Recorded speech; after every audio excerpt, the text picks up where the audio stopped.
ఆ రోజుల్లో స్వరాజ్యం నా జన్మ హక్కు అని ఒక ఆయన అన్నాడు. ఏం పేరు ఆయన పేరు? లోకమా, అట్లా చెప్పకూడదు, లోకమాన్య తిలక్ అని చెప్పాలి. ఏంటా స్వరాజ్యం అని అడిగారు. ఏంటా స్వరాజ్యం అనంటే బ్రాహ్మణుడు బ్రాహ్మణుడై ఉండే స్వరాజ్యం కావాలి, క్షత్రియుడు క్షత్రియుడై ఉండే స్వరాజ్యం కావాలి, శూద్రుడు శూద్రుడులాగే పడుండే స్వరాజ్యం కావాలి. ఏమయ్యా మేము వస్తామయ్యా, మేము పాలకవర్గంలో ఉంటాము అని అంటే, ఒరేయ్ మల్లిగా ఈరిగా ఏం పనిరా నీకు, కుండలు చేసుకునేటానికి నువ్వు పార్లమెంట్లోకి వచ్చి ఏం చేస్తావు?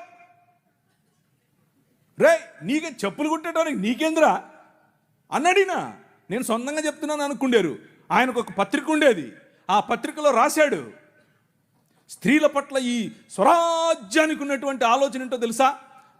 ఈ ముందంట పండిత రామాబాయి ఇంతమంది ఉన్నారు దేవుళ్ళు, ఒక్కడు నచ్చలే, ఆ పోయి తెల్లనితో లేచిపోయింది అని రాశాడు.